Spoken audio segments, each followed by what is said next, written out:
Welcome to the Wokest Warren, where we have the Wokest Discourse.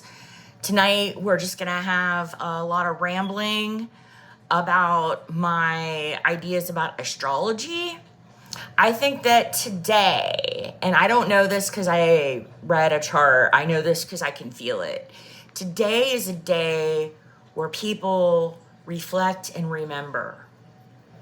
And I know this because somebody asked me to help them try to find an old buddy that he hadn't talked to in decades on the interwebs. And I tracked him down, and he's dead.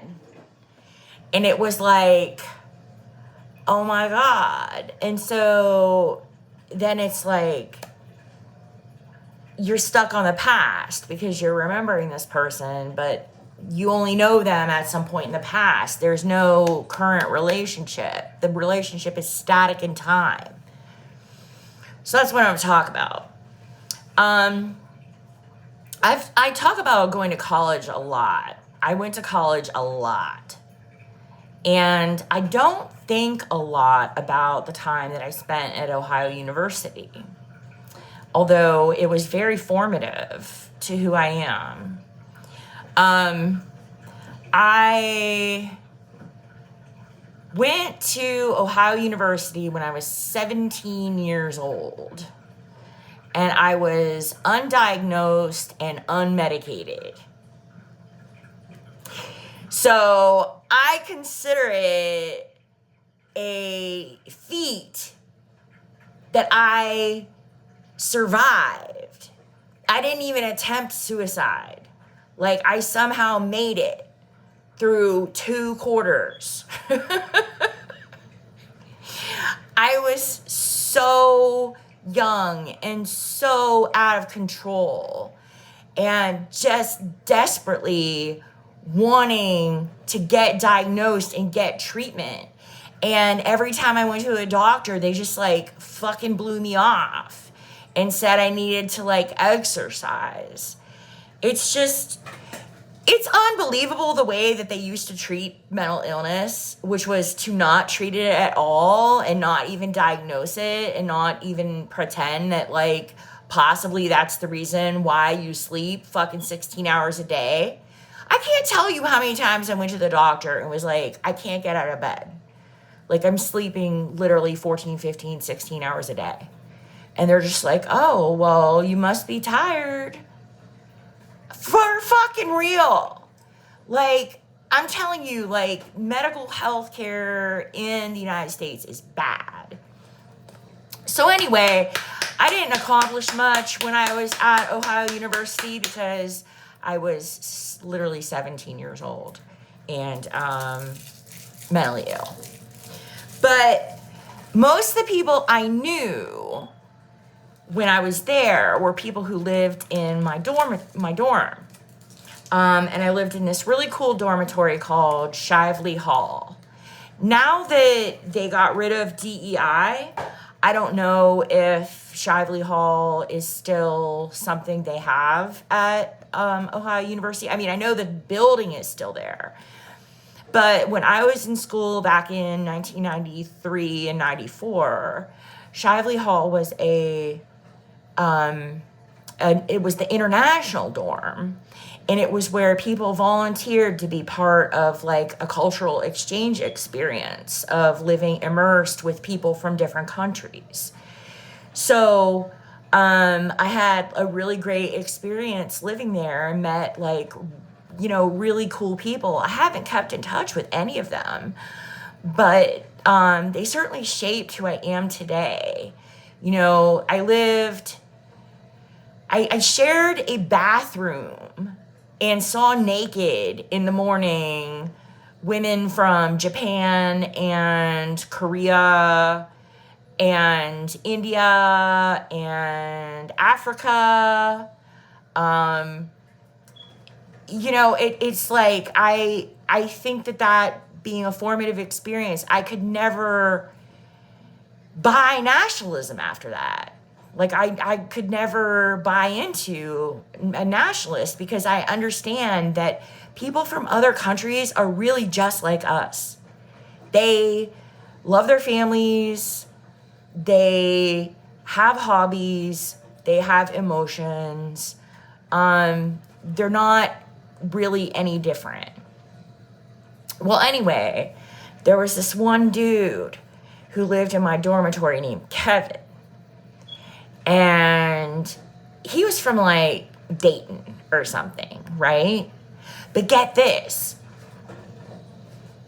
He got lost in Russia, in Moscow, during the revolution. He went over there like on an exchange student program. And like he got there and it was like the middle of the fucking revolution. So he's just like, oh, well, I don't know what to do. So he like takes a taxi to the address of where his host family is supposed to live.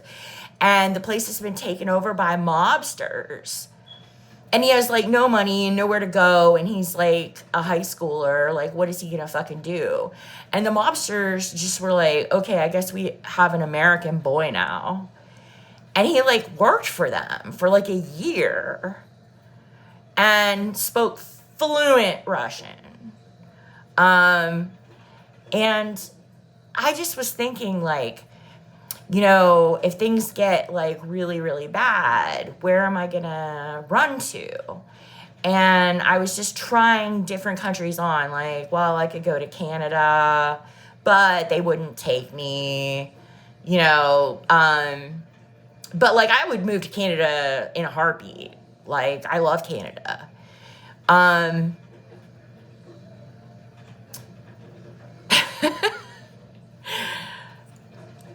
I'm thinking like, you know, whatever country I go to should be one where I can live with mobsters.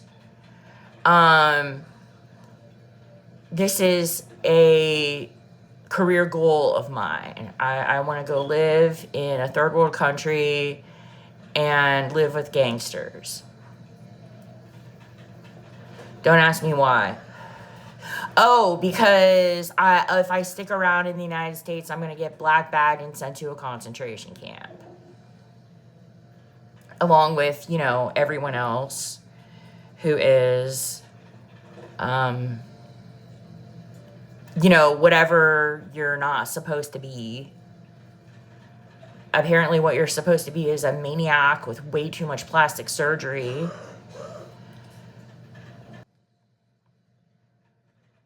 Well, anyway, I was just thinking about this guy, Kevin, and, like, how he, you know, what happened to him? I don't know. But it seemed like everybody today was reminiscing about somebody that from long, long ago. Let me tell you about somebody else that I've been reminiscing about. It's so funny because I don't even remember this guy's name. I don't even know him. I just met him at a lecture that he gave at the University of Akron. He was a geographer, and he did participant observation on the street in some city in Colombia. It wasn't Bogota. It was like the other place. But anyway, I was like, my advisor was like, oh yeah, you should really check out this guy's work because it sounds like what you want to do, you know, because I was always like, I want to do participant observation. And my advisor was like, no, just, you don't want to do that in a university setting because you have to deal with like all kinds of like human subject research board and all that bullshit. Just go like, get a job. Like, just go to another country and just, like, get a job there. And do your participant observation that way. Well, I've definitely decided that I am going to try to go somewhere. And what it's going to come down to is, first, I don't know what is going to happen. Like, something could pop off in California for all I know. You know, for all I know, this could be, like, the best spot to be in. But if this becomes not the best spot to be in, I will leave and go somewhere else. And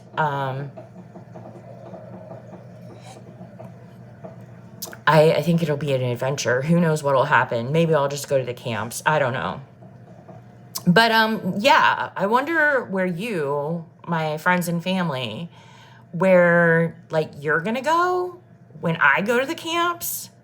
Like, are you just gonna stay put, or will you flee to another country? Thanks for listening.